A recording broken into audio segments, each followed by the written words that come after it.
ירושלים של זהב ושל נחושת ושל אור, הלא לכל שמרייך אני כינור. ירושלים של זהב ושל נחושת ושל אור, הלא לכל שמרייך אני כינור. אוויר הרים צלול כיין. Aí, oi Kelly, querida. Olá, bem-vindos, queridos. Amiga, dá uma virada aí. Não, é que o hábito de usar do outro lado. Que coisa boa, que saudade de você. Fala, Simone. Sara, querida, eu tava cantando um pouquinho em hebraico em tua homenagem. Eu ouvi. Jerusalém,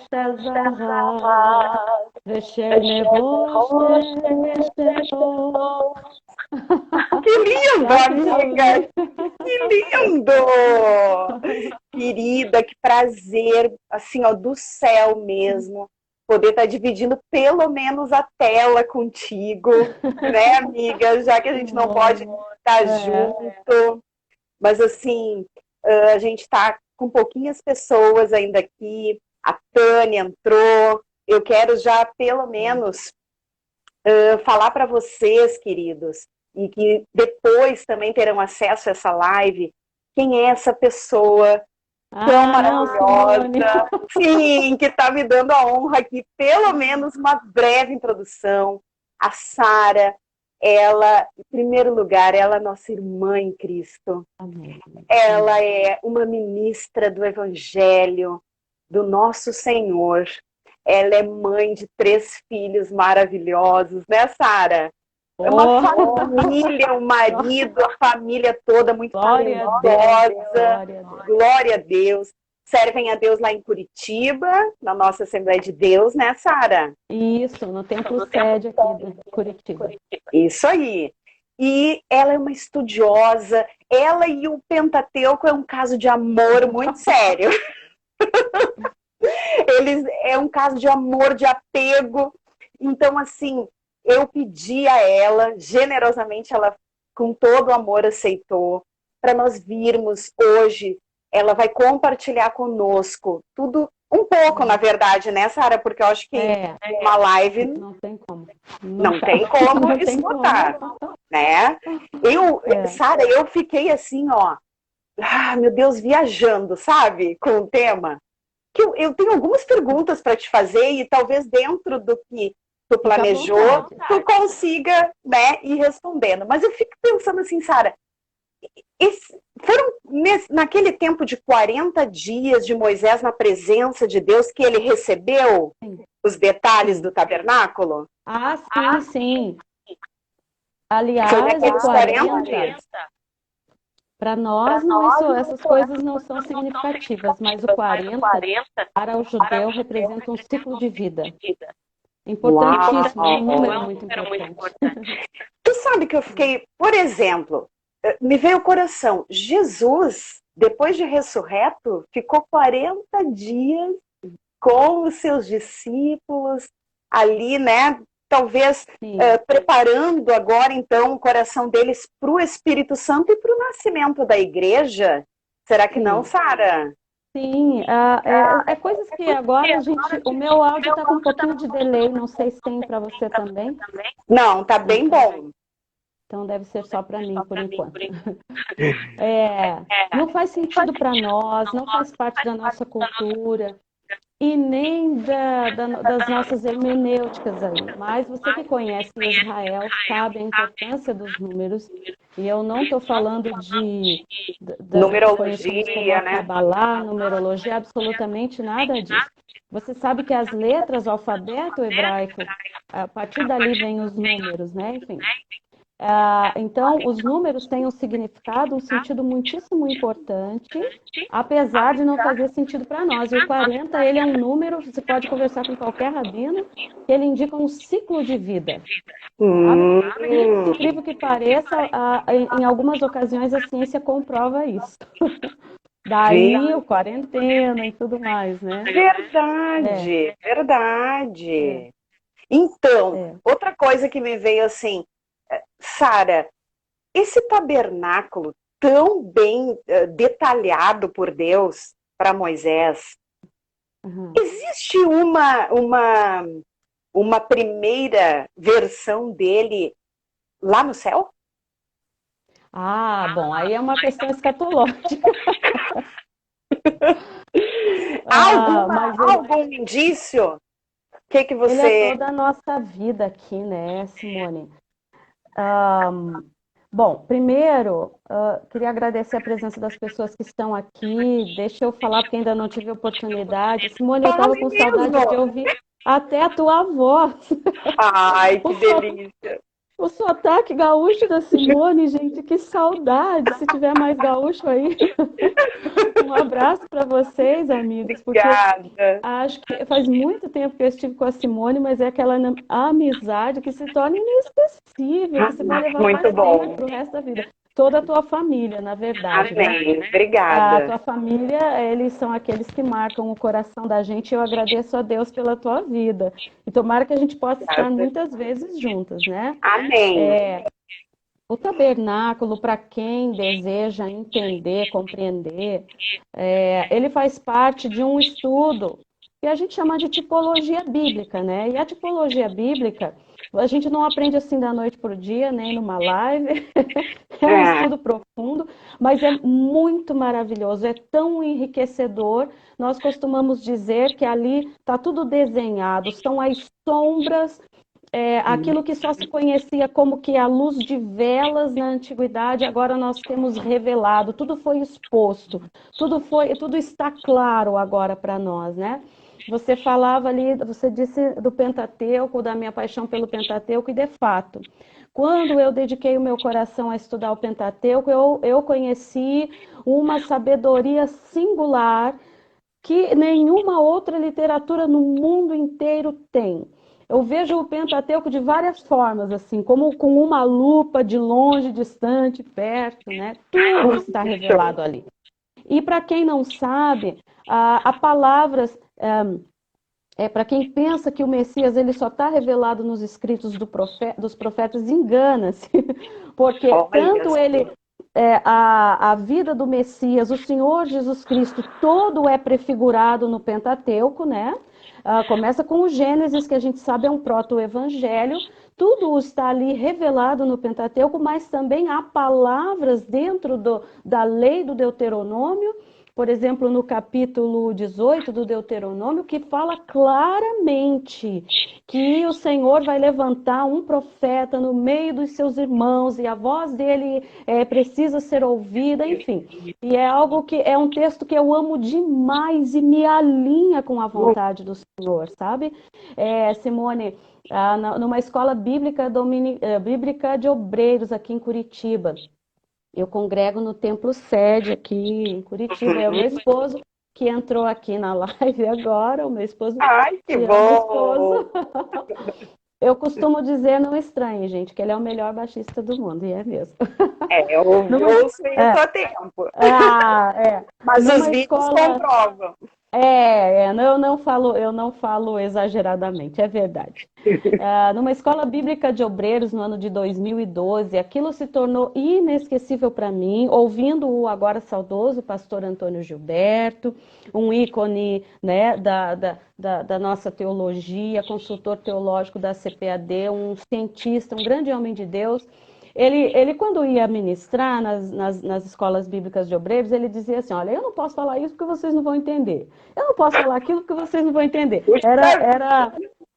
Era bem assim que o pastor Antônio Gilberto ensinava. E, de fato, depois que eu fui entender, né, o hebraico, nossa, o pastor Antônio Gilberto tinha toda a razão. Mas naquela ocasião ele disse algo que gravou meu coração. Ele disse assim: você quer ter sabedoria, quer ter conhecimento? Leia Levítico, leia Levítico, leia Levítico e leia Levítico.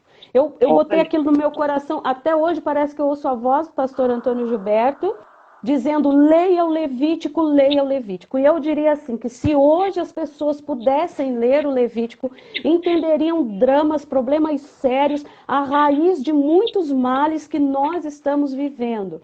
A gente está atribuindo aí para a internet problemas seríssimos, por exemplo, como pedofilia, os casos de prostituição, de pornografia e tudo mais. Mas a raiz é muito, muito mais profunda. Eu sempre digo que a internet é a ponta do iceberg, claro, é apenas o veículo. Mas o livro do Levítico, ele é profundamente esclarecedor acerca de uma moralidade com a qual nós precisamos viver. O livro do Levítico não é só ritual, gente. Tá? Na verdade, o livro do Levítico ele é escrito num estilo literário que eu considero assim uma coisa lindíssima, que se chama quiasmo, que a gente não vê no português, isso é coisa para o hebraico erudito. O centro do Levítico, meus amigos, é o capítulo 16. E o capítulo 16 é rigorosamente o capítulo que fala da expiação, do dia da expiação, né? Que eu creio para nós, os cristãos, já se cumpriu e vai se cumprir ainda também uma das festas que vai se cumprir para o povo judeu, o conhecido dia de Kippur, Yom Kippur, que é o dia do perdão, que é o dia em que o sacerdote entrava, o único dia no ano em que ele entrava no lugar santíssimo, no santo dos santos, para fazer expiação pelos pecados ocultos, os pecados que a nação não sabia que tinha cometido. Eu estou falando em linhas gerais e de uma maneira clara, eu espero, para as pessoas entenderem. E tudo que a gente falar sobre Pentateuco e Tabernáculo aqui vai ser em linhas gerais, porque, gente, é o tema de uma matéria, né? A tipologia bíblica. E eu convido as pessoas que estão aí, vamos à palavra do Senhor. Sabe, Simone, eu sempre dou um testemunho que quando eu comecei a ler a Bíblia Sagrada, eu era ainda uma menina, mas houve um tempo na minha vida, muitos anos atrás, gente, eu não tinha condições, eu preciso sempre dar esse testemunho de comprar um livro sequer. Então, eu comprei com dificuldade uma Bíblia de estudo, peguei aquela Bíblia e orei, eu falei: Senhor, venha ser o meu mestre.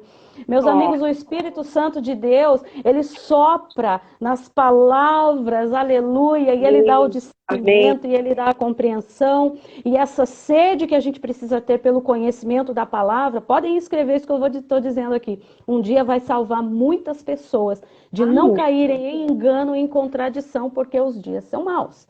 Né? Perfeito, e foi um dos principais, digamos assim, que Jesus chamou a atenção dos discípulos para os finais dos tempos, foi isso, né? Ninguém vos engane, não se deixe enganar. Aliás, já que nós tocamos nesse assunto, se a gente fosse falar aí dessa guerra, dessa batalha espiritual, nós veríamos que não é esse o tema agora, tá? Mas é que à medida que nós caminhamos para o tempo do fim, e estamos aí vivendo os últimos dias, a batalha espiritual, ela se torna muito sofisticada. Que tipo de sofisticação?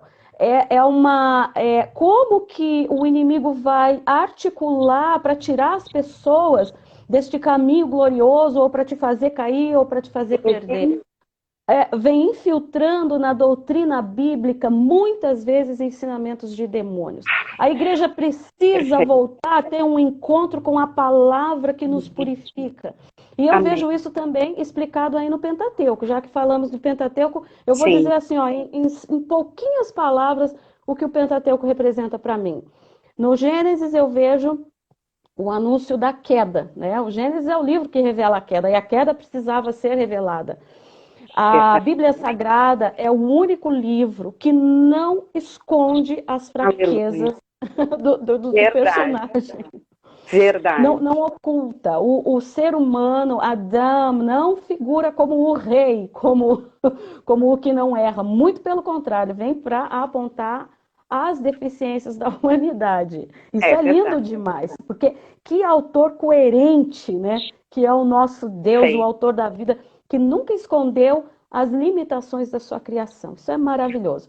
Então, o Verdade. Gênesis revela a queda, o Êxodo revela a redenção, o Levítico vai trazer para nós um novo padrão de vida, porque fomos tirados do Egito, ok? Uhum. Então agora o Levítico também ele tem um tema implícito que é a santificação. Eu costumo dizer que a santidade é o tom da música de Deus no Levítico. Seguinte, Uau. gente, mudou a história. Veja se não é a tua história com Deus. Aceitamos Jesus como nosso único, verdadeiro e suficiente Salvador e a mudança agora ela vem e ela é necessária. Não dá mais Sim. para viver nos padrões de lá. Novos Então o padrões. Levítico revela esse padrão de santificação, de santidade que o Senhor nos deu, né? E aí nós temos o livro de Números, que implica numa caminhada pelo deserto. Bamidbar, né, Simone? Aleluia. No deserto, aleluia. E o tabernáculo está muito inserido aí neste contexto do livro de Números também. O tabernáculo e o Deuteronômio, que a gente recebeu esse nome da tradução grega, ok? Que quer dizer aí segunda lei, né? Mas não é uma segunda lei, não é uma repetição da lei. No texto original é o Dvarim, palavras. E o que nós temos no Deuteronômio é uma preocupação com a moralidade da lei. E os textos que Jesus vai citar e que o Novo Testamento vai citar acerca da lei, na sua maioria, a imensa maioria, são os textos do Deuteronômio. Mas a preocupação de Moisés é uma preocupação que a gente também devia ter. Chegaram, né, a ponto de conquistar a terra, e agora, povo? E agora, né? O que é que vocês vão fazer com tudo que receberam? A preocupação de Moisés é uma preocupação muito clara. É de passar agora não mais o ritual da lei, mas a moralidade da lei. E o Deuteronômio é isso, são estes 3 discursos, ok? Mas vamos ao tabernáculo agora. Tem alguma pergunta, Simone? Não, tô recebendo aí, tá ótimo. Então vamos lá. Bem, o Deuteronômio, o tabernáculo, claro, toda a estrutura, toda a sua confecção, ele é dado sim por Deus para Moisés naquele 1 ano. Ele é dado, confeccionado, lógico, nos 40 dias onde ele passa no Sinai. Isso para mim, Simone, só este momento dos 40 dias é uma pregação, tá? Eu disse que aqui agora nós falamos em linhas gerais, né? Sim. Tudo é muito profundo ali, tudo é muito profundo. Ai, Eu maravilha. gosto de lembrar, inclusive, uma coisa. Deus não deu o direito ao povo de subir o Sinai, tá? Não deu esse direito. Ele marcou, ele limitou o Sinai. Ele disse, fala para o povo não subir. Deus repetiu tanto isso, que num determinado momento Moisés falou, tá, Senhor, eu já sei, o Senhor já falou isso. Já entendi, papai, já entendi. Não é para subir, tá?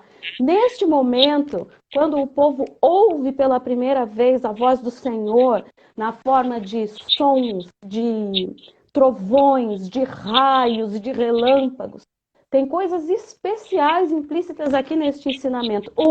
Não havia nenhuma imagem, apenas som. Oh, uau! Entendeu? Aleluia. Já Aleluia. cai por terra toda forma de princípio de idolatria. Não havia imagem, mas havia som, havia uma voz. E o povo temeu o que ouviam, né? O monte que fumegava, e os estrondos, e o barulho, e os relâmpagos. E o povo temeu. E eles disseram assim, eu troco essa linguagem quando eu falo para jovens, né? Ô Moisés, fala com ele lá. Nós não temos condição. Chega. Né? Chega. Muitas pessoas hoje veem essa atitude do povo israelita como uma atitude reprovável. Ai, tô com medo de Deus. Deus esclarece isso para nós lindamente no Deuteronômio. Olha a importância do Deuteronômio. Porque ele considerou que aquilo foi uma coisa boa Ele disse, bem disseram a meu respeito. O que é que Deus viu na atitude deste povo? Covardia? Não, minha gente. Algo que está em falta na pós-modernidade, na minha vida, na nossa vida. Deus viu temor. É claro o texto do Deuteronômio, quando Deus diz assim, olha, eles disseram bem, eles falaram bem, pois temeram ao meu nome. E por causa deste temor, Deus então traz uma palavra, e nesta palavra ele está dizendo que vai levantar um mediador. Uau! Tá? E quem é? É Jesus. E o que é isso, minha gente? É doutrina da graça. Não sou eu que vou. Tabernáculo, em plena revelação para Moisés. Justamente, não sou eu que vou, é ele que vem. Tá? É ele. É ele que vem. A conversão, ele implica um movimento duplo. Eu gosto da palavra hebraica para conversão, que está fundamentada, é a techuvá, né? Que está aí fundamentada na palavra shuv, no verbo lashuv, que é voltar. A conversão, ela implica, na verdade, um movimento duplo. De Deus para mim e da minha parte para o Senhor. Eu posso chamar de um movimento de graça da parte do Senhor, a doutrina da graça, e eu posso falar num movimento de arrependimento da minha parte para Deus. Até aqui, gente, apenas do homem, né, amiga? Porque nós não temos o que fazer para ser salvos, né? Até aqui eu vejo a prefiguração de duas das festas judaicas. Uma, o Pessah, ok? Que Jesus veio, ele é o nosso sacrifício perfeito, ele é o nosso cordeiro, aleluia, ele morreu no madeiro, ele se fez maldito. E a outra festa aqui, que revela este movimento duplo da nossa conversão, é o Kippur, é o dia do perdão, que é quando nós nos quebrantamos, nós nos arrependemos. Isso é maravilhoso, né? Ô, Sara, agora falando desse evento ali que o povo temeu, sabe o que eu me lembrei? Jesus, Monte da Transfiguração. Sim. Depois que ele já tinha falado com Elias, com Moisés, que a nuvem cobre, envolve eles todos, inclusive Pedro, Tiago e João, e eles têm medo da voz que ouviram. Isso que eles ouviram, este é meu filho amado, ouvia ele. E eles Eu gosto muito, Simone, sim, de fazer esse paralelo. Eu gosto muito de fazer esse paralelo do Sinai com o Monte da Transfiguração. Repare que lá no Monte da Transfiguração, Pedro diz assim, Senhor, não dá para a gente fazer 3 tendas aqui? Vamos ficar aqui? É gostoso a presença, é poderoso. Quer dizer, quem dera a nossa vida pudesse ser sempre no monte. Simone, quando a gente lê esse relato dos 40 dias de Moisés e a festa, gente, Deus falou, ó, sobe fulano e sobe fulano. Não vem com essa, que todo o povo tinha acesso, porque não tinha. Quem diz isso não leu o texto do Êxodo, não leu o texto do Deuteronômio, não tinha. Ok? Deus falou, diga para o povo que se quem traspassar o limite que eu coloquei, vai morrer. Ok? Então o Senhor, ele convidou especificamente a ABC, ok? Para estarem com ele. Tá. Nesse convite aí, teve também Arão. E o que a palavra fala daquele momento? Que o chão debaixo dos pés dele se tornou como uma pedra preciosa. O que você vai entender? Que o céu desceu naquele lugar, gente. É tão glorioso, é tão extraordinário. Aí eu me lembro de Pedro lá no Monte da Transfiguração dizendo, é aqui que eu quero ficar, Senhor. Mas sabe, meus amigos que estão acompanhando aqui, não é lá que a gente prova a nossa fidelidade ao Senhor, é justamente quando a gente tem que descer do monte. Porque olha a glória de Deus naquele lugar. O que era aquele lugar, o que representou aquele lugar, Arão. Gente, eles comeram, eles beberam, eles estavam na presença do Senhor. Eu quero dizer assim, de alguma forma, para entender, houve uma festa no alto do Sinai. E quantas vezes a gente está na presença do Senhor e nós recebemos muito de Deus, mas quando nós temos que cumprir a nossa missão aqui numa outra esfera carnal, vem o mundo e nos pressiona e Daqui a pouco a gente se rende às idolatrias do mundo. Meu Deus, não estou falando que o Pentateuco é uma riqueza, porque Arão sai da glória do Senhor, de algo que nós aqui nunca experimentamos, nunca vivemos, nunca passamos perto disso. E assim que pressionado pelo povo, ele cede e vai à prática do bezerro de ouro, à confecção do bezerro de ouro, enfim. Verdade. Então, é assim, nós também estamos cedendo facilmente, porque não é lá no monte, como Pedro queria, ó, vamos montar uma tenda aqui, 3 tendas, Senhor, que tal a gente fica por aqui e não sai mais daqui? Né? Mas o Senhor, Pedro ainda tinha uma longa jornada de conversão para viver. Eu sempre digo assim, nós também temos uma longa jornada de conversão. Ninguém está pronto aqui. Se alguém está dizendo aí, Senhor, eu vou para a morte contigo, né? Eu digo que a gente tem o DNA de Pedro, cuidado, que daqui a pouco a gente pode passar por uma lágrima amarga.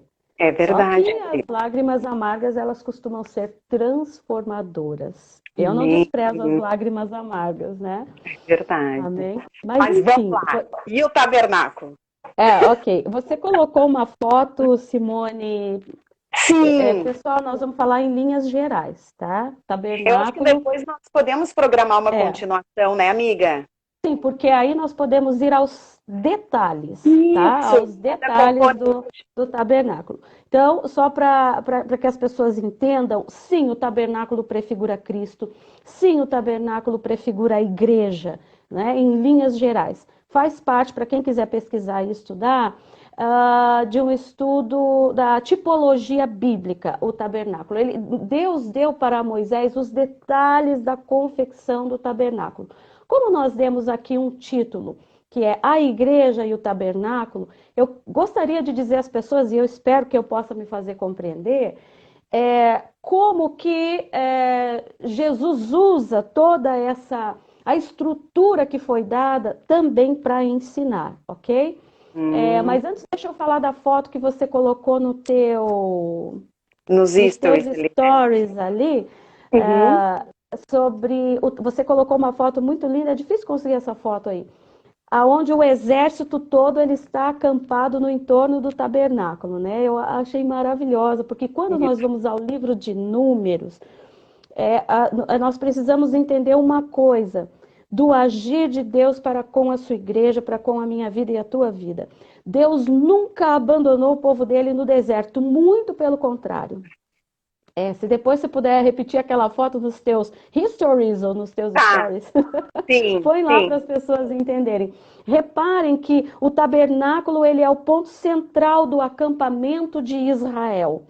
Tá? E no entorno do tabernáculo não estavam apenas as tribos, ali a tribo de Levi, ela guarda o tabernáculo, e o que está ali no entorno é muito mais do que as tribos, são os exércitos. Deus cercou o tabernáculo com os exércitos. E a tribo que guarda a entrada do tabernáculo é justamente a tribo de Judá. Uau! E o tabernáculo é lindo, é lindo, é lindo. Deixa eu antes dizer... Jesus, que coisa linda. Agora, bom, Simone, se a gente for aí só nessa entrada do tabernáculo, nós temos aí uma pregação. Mas vamos lá. Hoje nós também não estamos protegidos nessa caminhada de deserto que tipifica a nossa vida no mundo, ok? Estamos em jornada, estamos em caminhada para a nossa Canaã celestial. Amém. Muito antes ainda da tribo se mover, Deus deixou tudo pronto. Ele deu a estrutura do tabernáculo, Êxodo capítulo de número 25 e versículo de número 8. Acho que faltou eu dizer isso para as pessoas. Tabernáculo, o que é isso? É uma tenda, né? A palavra tabernáculo, Mishkan, ok? Que quer dizer lugar de habitação. Qual é o propósito de Deus no Sinai em dizer, Moisés, e vocês vão fazer um tabernáculo para mim, porque eu vou habitar no meio de vocês. Aleluia! Aleluia! Viu a importância do que eu falei antes? Não fui eu que fui, mas ele veio. Isso é doutrina da graça. É verdade. Todas as nossas doutrinas estão prefiguradas lá, gente. É coisa maravilhosa o que o nosso Deus fez, que sabedoria, que coisa gloriosa, né? E me farão um tabernáculo e habitarei no meio deles. Então, o tabernáculo, a intenção do tabernáculo é que a intenção de Deus era que ele pudesse habitar no meio do seu povo. Uau. Vamos nos lembrar que todo mundo antigo, ele estava mergulhado na idolatria, tá? A questão dos sacrifícios de sangue, tudo isso não é novidade, não é algo que Deus lança, que Deus traz. Não, é a concretude do mundo antigo. O pai de Abraão, Terá, ele é um fabricante de ídolos. Tá? Então, tem muitas histórias do Talmud, dos Midrashim, acerca de Abraão, né, que ele desde pequeno não se conforma com a idolatria, enfim, são muitas histórias. Mas o que Deus está fazendo é trazer um novo padrão de vida para o povo de Israel. E o tabernáculo tem tudo a ver com isso. Por isso que o povo não pode mais viver a vida como vivia no Egito. Sabe como começa o Levítico? Deus dizendo assim: não pratiquem mais o que praticam as outras nações. Vocês não podem mais viver como as outras nações, porque sede santos a partir de agora, porque eu sou santo. Eu gosto de dar exemplo. Aleluia, né? Eu gosto de dar exemplo bem comum, para a gente entender. Vamos dizer que a rainha Elizabeth diga: eu vou visitar Simone. Mas a rainha Elizabeth é a rainha Elizabeth da Inglaterra. E ela precisa de um protocolo, e existe um protocolo para receber a rainha. E vão vir então na frente pessoas e vão preparar o caminho da rainha, e vão ver como é que é a estrutura da tua casa, e vão dizer para você o que ela come, o que ela não come e tudo mais. Tá. Se os reis da terra, se as autoridades da terra obedecem um protocolo, como nós vamos querer receber Deus de qualquer forma? Ele vem até nós como nós estamos, só que não podemos permanecer como nós estamos. É tão lindo isso que quando Deus vai dar uma palavra das mais importantes para o profeta Isaías, porque a revelação do Messias, ela começa de uma maneira especial no capítulo de número 7 do profeta Isaías, ok? Antes, sobre ele vem o quê? Uma brasa viva do altar que purifica os teus lábios. Ai de mim, que sou homem de lábios impuros e habito no meio de um povo de impuros lábios. A questão é, ele veio, ele desceu no Egito, ele resgatou o seu povo, ele arrancou, ele operou os milagres, exatamente como faz conosco agora. Ele prefigurou a morte do Cordeiro na cruz, aleluia, quando instituiu o Pêssar, a Páscoa, ele fez tudo. Mas a partir de agora, depois de aspergir ali o sangue nos umbrais da porta, depois que você aceitou Jesus como seu único, verdadeiro e suficiente Salvador, é necessário que haja mudança. Não sei se essa mudança vem sendo muito pregada ou se é popular, mas é uma realidade. É a verdade. Sou de santos porque eu sou santo. E aí alguém pode, já que estamos falando disso, alguém pode perguntar, mas eu não consigo. Não, por si só você não consegue, eu também não consigo. Estamos juntos, no mesmo barco. Verdade. Não há maior, não há melhor, mas Jesus venceu, ele cumpriu a lei e não nos deixou órfãos. E deixou o Espírito Santo de Deus. Por meio do Espírito Santo de Deus, nós podemos viver uma vida moral. Perfeito. Aleluia. Aleluia. E é tudo isso que o tabernáculo prefigura. Ele veio habitar conosco, né? Amiga, daí tu pensa assim, então, tabernáculo, milhares de anos atrás, né? Com esse apontamento de Deus, não, eu quero estar entre vocês. Depois em Jesus e na igreja, né, já tem toda uma aplicação, enfim. E ainda virá. Olha o que diz isso aqui, gente. Amém. Apocalipse 21, verso 13, ouvi uma grande voz do céu que dizia: eis aqui o tabernáculo de Deus com os homens, pois com eles habitará. E eles serão o seu povo, e o mesmo Deus estará com eles e será o seu Deus. Aleluia! Amém. É isso. Olha que que nós precisamos nos lembrar desse tempo de dificuldade, né? Quando a gente diz assim, que se torna quase uma frase, uma palavra comum. Pare de olhar para as fraquezas, para as desgraças. Ninguém, meus amigos, absolutamente ninguém é maior do que ninguém. Não, nós estamos todos em pé de igualdade. E ninguém consegue pela força da sua carne. Tudo é possível ao que crê. Também a palavra, né, a profecia do livro do profeta Zacarias, aquela frase importante que diz assim, não é por força e nem por violência, mas é pelo Espírito. Eu quero te dizer, também vou repetir uma frase do Salmo 27, o Senhor é a força da nossa vida. Se você não pode, se você não consegue, estamos juntos, porque eu também não consigo. Honestamente, a natureza carnal é perversa demais, mas ele declarou prefigurando com a prefiguração, né, do tabernáculo que queria morar em nós, habitar em nós. Tabernáculo é habitação. Então eu quero te dizer, não por nós, mas por ele, pelo Espírito Santo de Deus, você consegue, você vai conseguir, você vai chegar até o final. Aqueles que estão orando pela salvação de pai, mãe, filhos, enfim, continuem, porque olha que coisa mais linda o que diz. Esse é um versículo que está na minha boca, no meu coração, na minha mente, de todas as formas. Hebreus 1. Havendo Deus falado antigamente, de muitas formas e de muitas maneiras aos pais pelos profetas, a nós falou-nos nestes últimos dias pelo Filho. O Filho é o resplendor da glória de Deus. E o Filho é a expressão exata de Deus. Quer conhecer a Deus? Olhe para o Filho. E o tabernáculo que foi mandado construir mandado por Deus, né, uma ordem de Deus para Moisés construir, ele prefigura Cristo. Para quem não entende exatamente, agora eu quero tentar ser o mais clara possível.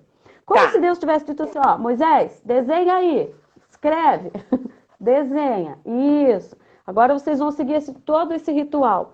Porque não era tempo do Messias se revelar. Né?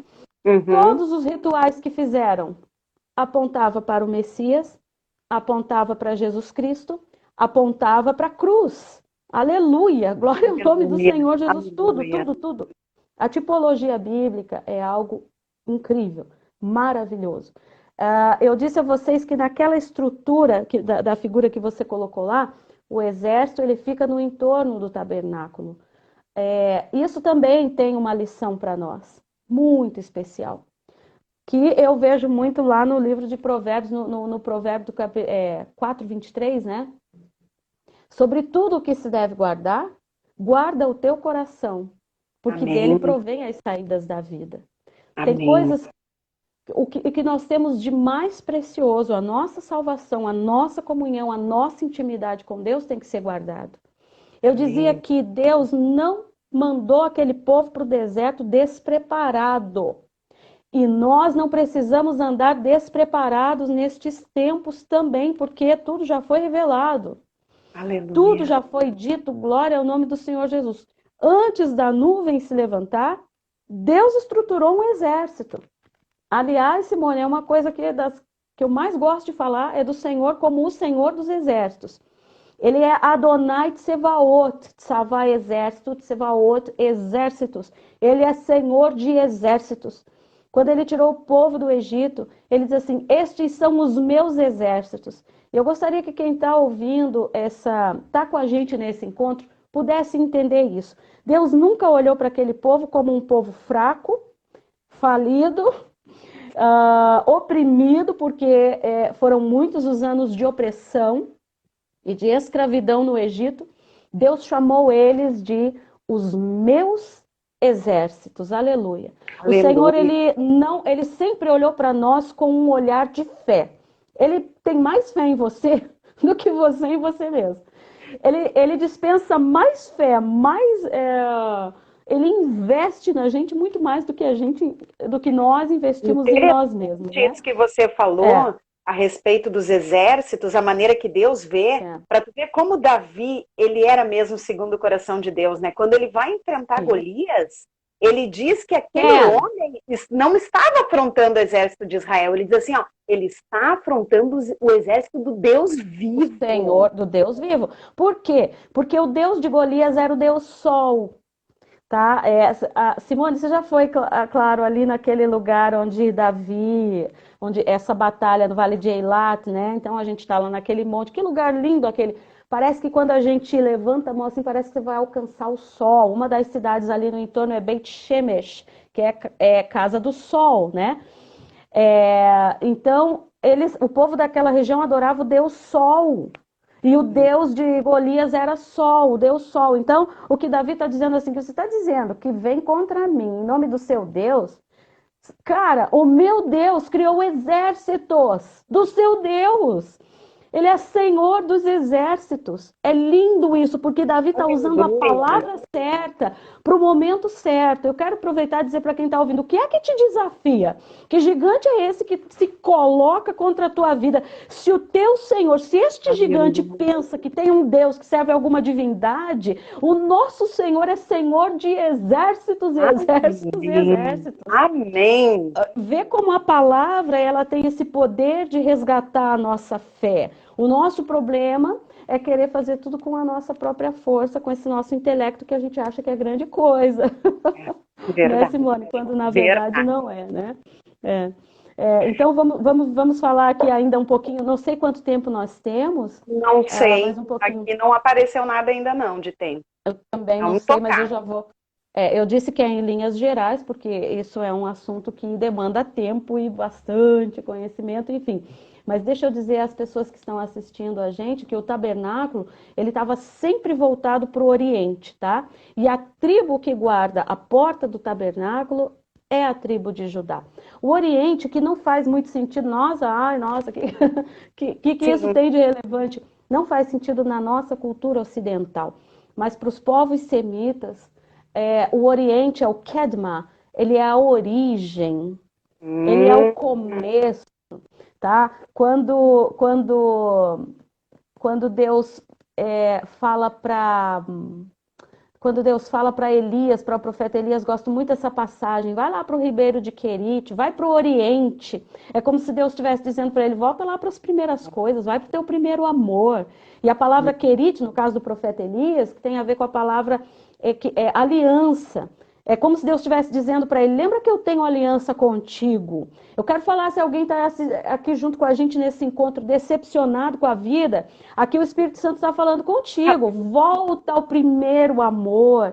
Lembra que eu tenho aliança contigo. Para mim, a porta do tabernáculo voltada para o Kedma, a tribo de Judá guardando a porta, claramente aponta para Jesus Cristo, que é descrito como, no Apocalipse, o leão de Judá, que casa com a palavra profética que Judá recebeu do patriarca Jacó, quando estava morrendo, Gênesis capítulo de número 49. Judá, você é um leão, Judá, comparado a um leãozinho, né? É o que guarda a porta do tabernáculo. O tabernáculo voltado para o Oriente, escute bem isso e alimenta o teu coração com fé. Quer dizer que o Senhor vai nos reconectar aquilo que estava rompido. As primeiras coisas, aleluia. Há mistérios de Deus aqui. E por meio do Senhor Jesus Cristo nós temos paz com Deus. E eu quero dizer às pessoas, os amigos aqui que estão nesse encontro com a gente, não abra mão dessa paz com Deus por nada. Essa paz não quer dizer ausência de guerra. Essa paz fala de estarmos livres da ira de Deus. Nós temos paz com Deus. Isso é uma outra coisa que a mobília do tabernáculo tipifica para nós, ok? Mobília. A mobília do tabernáculo, claro, porque a tampa da Arca da Aliança é o propiciatório. Dentro da Arca da Aliança estão 3 objetos que também são símbolo do pecado da humanidade, que são a vara de Arão, a vara que floresceu, um pote com maná, né? Uma porção de maná e a Torá. Que é uma cópia da lei da Torá, dos 10 mandamentos. Quando o Senhor olha para o pecado da humanidade, ele não vê mais aquilo. Ele vê a tampa da arca, o propiciatório. Ele olha para a cruz, ele olha para Jesus. E todo o tabernáculo, gente, é difícil explicar isso numa única live, eu sei que é difícil, mas todo o tabernáculo invoca o relacional. Trata-se do relacionamento de Deus para com o homem e o relacionamento entre as pessoas. Quando Uau. Jesus diz para nós, assim, quando Jesus diz para nós que ele não veio destruir a lei, eu não vim destruir a lei, eu não vim abrogar a lei, está lá em Mateus, né, Evangelho de Mateus, capítulo de número 5, versículo 17, se não me engano. Mas ele veio cumprir a lei, é porque ele está evocando uma humanidade, tá? Que Deus ensinou para o povo desde a construção do tabernáculo, mas que agora o povo havia perdido. Por exemplo, condenar uma mulher porque ela foi liberta no sábado. Por exemplo, condenar os discípulos porque eles estavam respigando, eles não estavam infringindo a lei, né? Jesus foi repreendido pelos fariseus naquela questão do sábado, é uma questão controversa, né? Porque os discípulos do Senhor estavam respigando. Então, eles não estavam ferindo a lei para quem pensa assim, Jesus destruiu a lei, acabou com tudo. Não, ele é fim e finalidade da lei. Ele cumpriu a lei e a lei se cumpre nele, porque ele se fez maldito no madeiro, que é o que a lei determinava, né? Então, isso é de fato muito maravilhoso. O que Jesus estava dizendo? Que a essência daquilo que foi dado, inclusive com a construção do tabernáculo, estava perdido. Qual é a essência? É o relacionamento do homem com Deus, e um relacionamento que te melhora tanto que você é capaz de manter um relacionamento saudável com pessoas. Porque o tabernáculo, a construção do tabernáculo, evoca o relacional. É um candelabro de hastes que se olham, vamos dizer assim, sustentados por uma haste central, que é o Senhor Jesus Cristo. São a nossa menorá.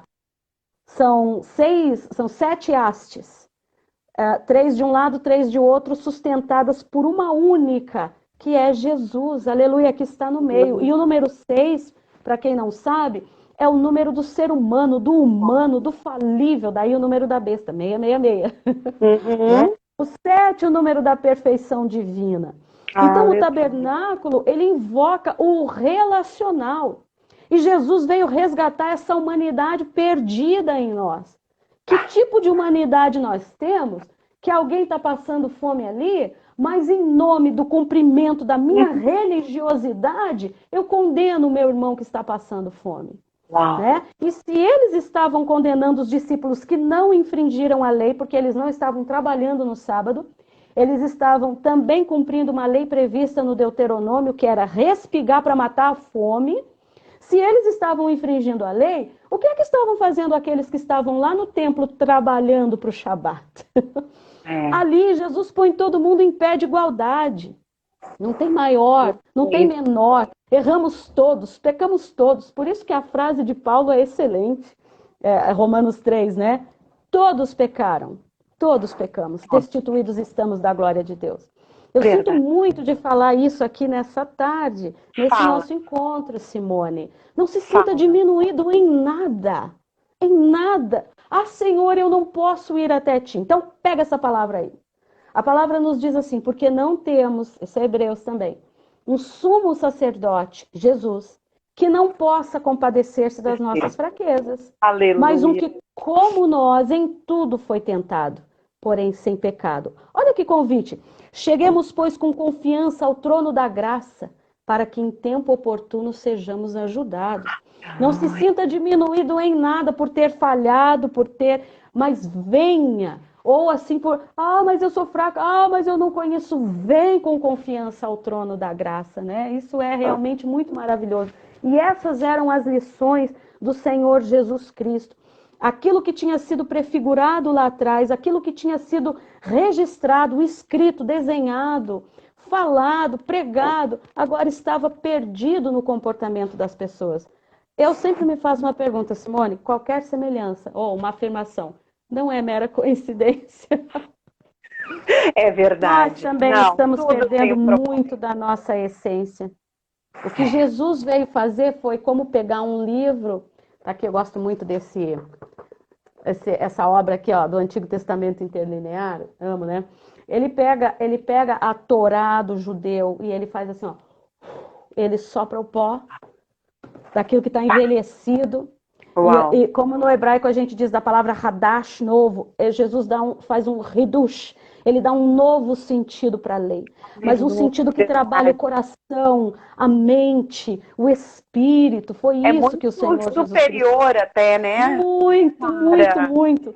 Você sabe que quando ele está defendendo os discípulos nesta questão controversa do sábado, que aparece em Marcos 2, 28, também no Evangelho de Mateus, né, quando nós lemos que Jesus até Senhor do sábado, ele é o Senhor do sábado. Ele não está, neste caso, o meu propósito nem é falar do sábado, tá? Eu só quero dizer para vocês que ele cita um dos exemplos do Antigo Testamento muito importante, que faz uma referência ao tabernáculo.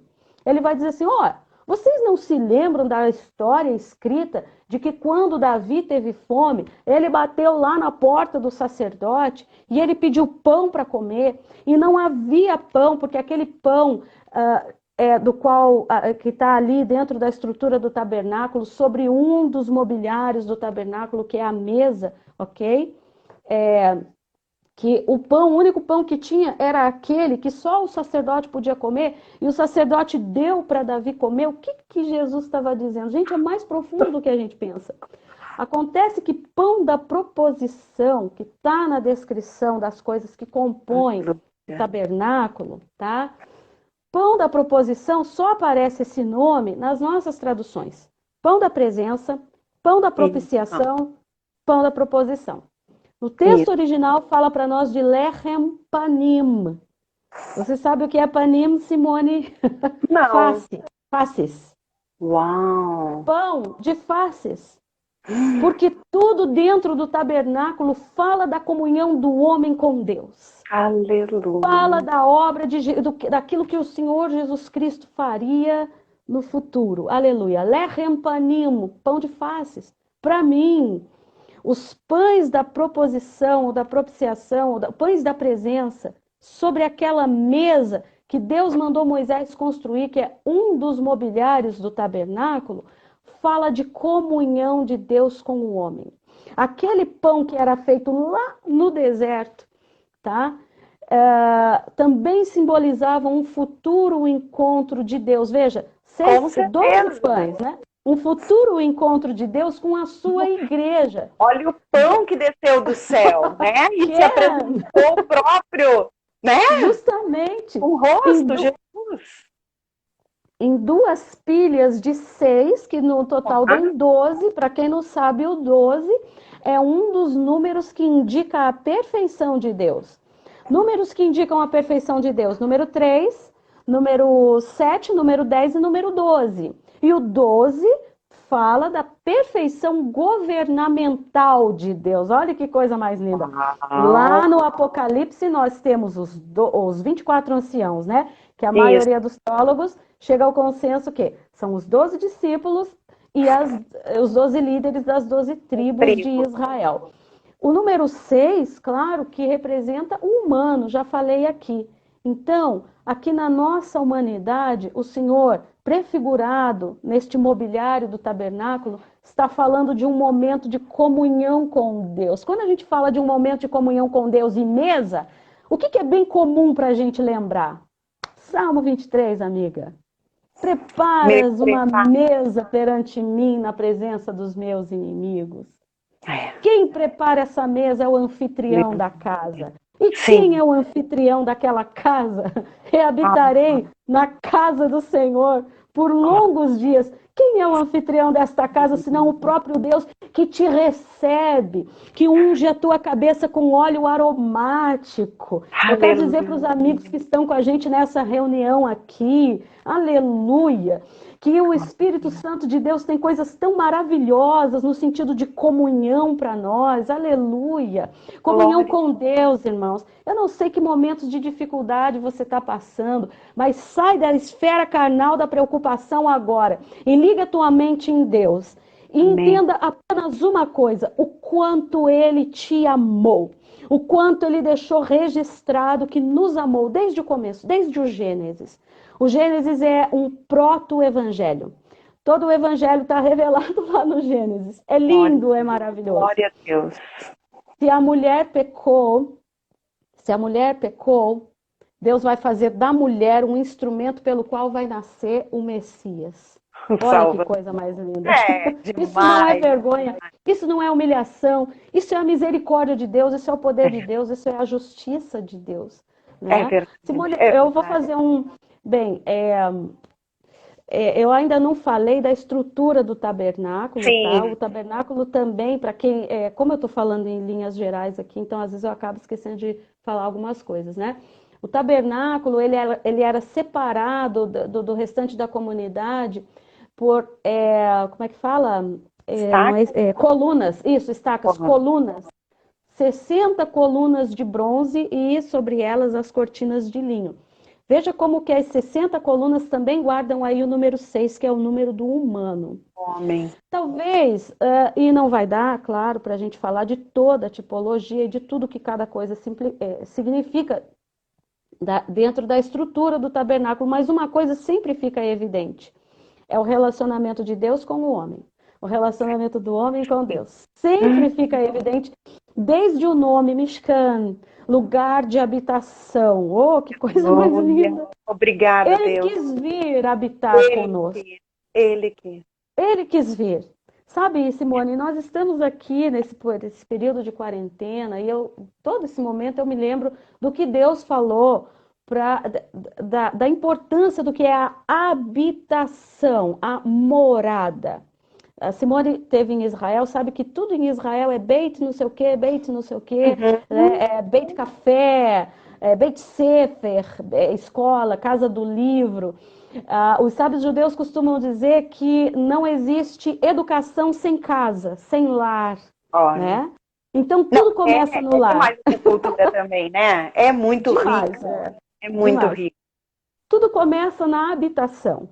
Então, quando eu disse no começo que Deus preparou tudo para o povo dele chegar na Canaã Celestial, é porque ele preparou uma habitação. Ele não deixou o povo dele sozinho.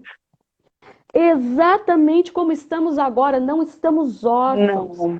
Nós não somos uma igreja abandonada. O mundo está tentando se virar para calar, para fechar a boca, para diminuir. Nós não somos uma igreja mundana. Não precisamos ser uma igreja mundana. Podemos ser a igreja como foi a igreja primitiva de um Paulo preso, dizendo: seguinte, meu povo, eu estou preso, mas a palavra de Deus não está presa. Aleluia. Linda, né? E habitação é uma coisa com a qual Deus se preocupa, né? Jesus diz: eu vou e vou preparar lugar. Lugar. Habitação, coisa mais linda, né? E quando o povo teve que recomeçar a sua vida lá na Babilônia, tipo, deu povo, né? Não obedeceram, povo, sinto muito, colheita e semeadura, deu a medida, né, do povo de Israel, porque aquela palavra que tinha sido dita lá no Sinai não foi observada durante séculos e séculos e séculos de história. Ok, agora eles são cativos na Babilônia. Diga para mim, Simone, por onde que eles vão ter que recomeçar? Edificai casas. Aleluia. Aleluia. Meus amigos, a nossa vida recomeça edificando casas, edificando a nossa casa. Tá? Aleluia. Nós estamos tentando falar do tabernáculo, né? É verdade. Okay. As tábuas do tabernáculo, aquelas paredes erguidas, tipificam os crentes, tipifica a igreja. Tá? Os crentes do Novo Testamento estão tipificados nas tábuas do tabernáculo. Uau! E isso me chama muita atenção, a questão de, ao mesmo tempo de ser tantos, por exemplo, as tábuas, né? Várias tábuas, mas está tudo ligado tudo uma coisa ligado. com a outra, não é? Tudo ligado por argolas de ouro, que representam o amor. Qual é o vínculo da perfeição que o apóstolo Paulo fala para nós lá na carta aos Colossenses? E, sobretudo, revestivos de amor, que é o vínculo da perfeição. Agora, não vamos falar desse amor de uma maneira banal, aceitando tudo que o mundo não. Porque esta Mishkan, esta morada, ela é separada, minha gente, daquilo que é mundano. Tá? Não estou falando, é um tipo de amor que aceita o pecador, mas que rejeita o pecado. Sejamos, a porta ainda é estreita, Ken. Eu quero deixar uma dica bem bacana aqui de 2 livros, né? Um do pastor Abraão de Almeida, que eu deixei ele aqui pertinho de mim. Dá para indicar, gente, porque, amiga, autor 25, super confiável. deixa eu falar contigo, 22 segundos restantes. A gente entra de novo? Como é que tá o teu tempo? Eu tô tranquila. Eu queria só. Nós precisamos orar pelos amigos que estão aqui. Não sei se todos vão entrar de novo, né? Mas eu falei, gente, que era linhas gerais. 6, 5, 4.